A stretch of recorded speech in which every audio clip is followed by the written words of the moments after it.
Candidato, para começar, a gente discutindo a pauta da nossa conversa, a gente estava relembrando uma cobertura que nós fizemos no Congresso da MM. Lá nos bastidores, na época, existiram boatos, rumores até da possibilidade do senhor não sair candidato, o que a assessoria de imprensa logo negou. Falou, não, tem pré-candidatura. Nós ainda estamos em conversa, mas tem pré-candidatura, não tem desistência nenhuma. E também já deu ali um toque que existia uma conversa ainda com o presidente Jair Bolsonaro. Teve essa conversa, né, um dia importante para a campanha do senhor, de fechar esse apoio do presidente, o palanque do presidente ser o palanque do Carlos Viana aqui em Minas Gerais. Pelas pesquisas, e aí eu não vou nem citar nenhum instituto específico, falando de uma maneira geral, a gente vê que tem uma tendência de crescimento do senhor nas próximas semanas, com o início aí da propaganda eleitoral, TV e rádio, viagens, eventos, mas ainda assim não o suficiente para chegar no segundo turno. Tem um cenário de um eleitorado importante para o senhor, na análise de cientistas políticos, inclusive, que é um eleitorado ou de fato bolsonarista ou que tem simpatia pelo presidente, mas que ainda está propenso a votar no atual governo, até pelo histórico de uma parceria aí no segundo turno de 2018, perdão. Como o senhor pretende virar esse voto? Como fazer em um momento em que tem esse cenário?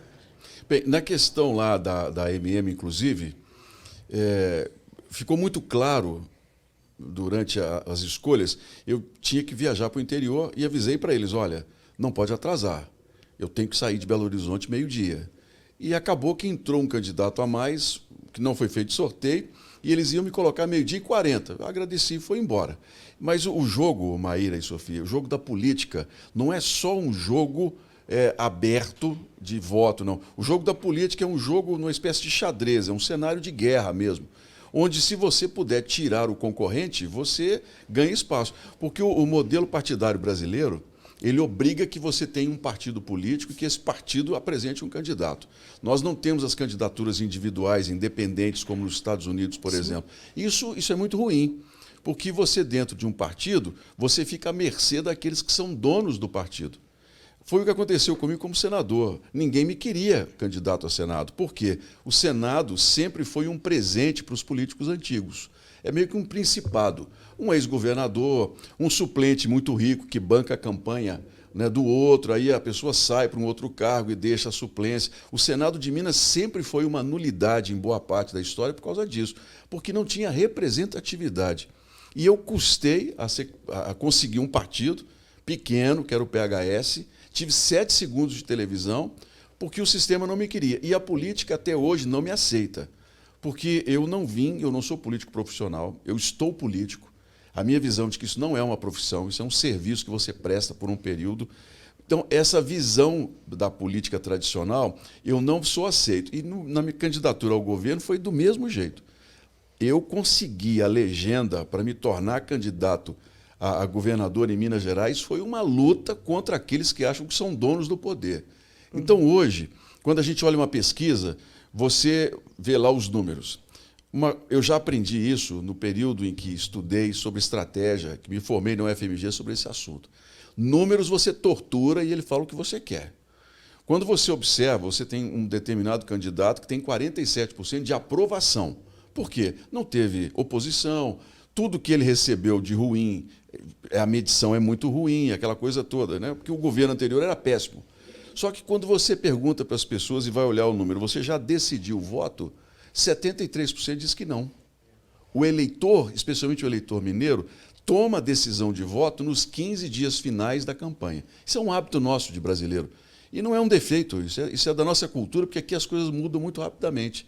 Então, a decisão sobre o voto vai acontecer nas últimas 2 semanas e nós temos um tempo aí para que as pessoas saibam que eu sou candidato e por que eu decidi me candidatar.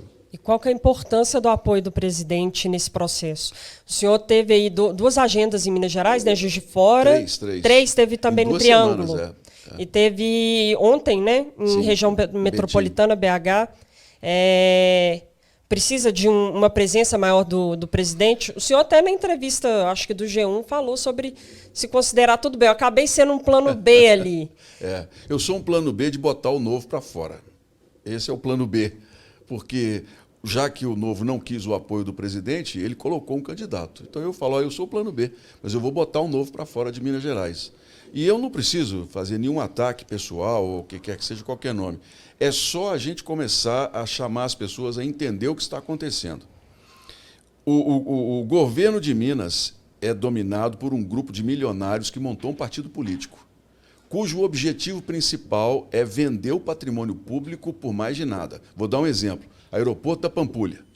Lutei como senador e lutei muito para que o aeroporto se tornasse um grande projeto de aviação regional e não concorresse com Confins. No final, foi entregue ao governo de Minas, Sofia. O governo concessionou o aeroporto de Pampulha por pouco mais de 12 milhões para pagar em 20 anos.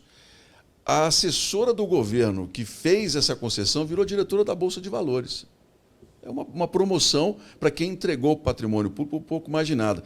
As áreas para se construir habitação popular em Minas, que não se construiu um sequer quarto no Estado, um Estado que tem aí um déficit de 400 mil moradias, os terrenos estão sendo vendidos a pouco mais de nada. Esses terrenos fazem falta para uma política habitacional digna. Então, hoje, a minha função é assim, muito clara, de mostrar para as pessoas o que está acontecendo. E como senador em 3 anos, eu aprendi a lidar com a coisa pública. Você tem que lidar com a política. E o presidente Bolsonaro, infelizmente, nós chegamos num momento do Brasil em que você ou é esquerda ou você é direita. Nós chegamos a esse ponto. Então você tem que ter um lado nessa história. Eu não quero a esquerda de volta ao poder. A esquerda, nos 13 anos que ficou no Brasil, ela deixou um legado muito ruim de aparelhamento das estatais, de escolas públicas que não ensinavam, eram partidárias.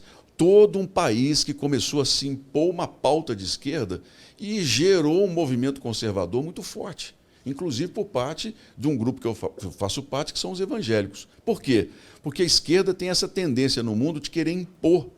E na política não se faz isso. Sociedade é sociedade de diálogo. E é como um pêndulo. Da mesma maneira que nós fomos lá na esquerda com o radicalismo, veio a direita também radical. Houve uma resposta.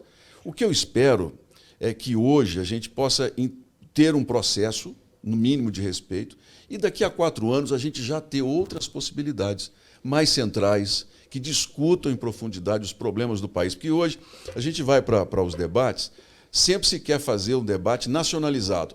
É o ex-presidente ou é o presidente Bolsonaro? E os problemas de Minas não são discutidos. Regionais. São regionais. Se quem ganha a presidência, eu acredito na reeleição do Bolsonaro. Acredito, sou vice-líder do governo. Agora, quem vai governar Minas sou eu. Eu é quem vou tomar as decisões. Se o Estado avançar, o governador tem responsabilidade. Se o Estado retroagir, também é o governador, não é o presidente da República.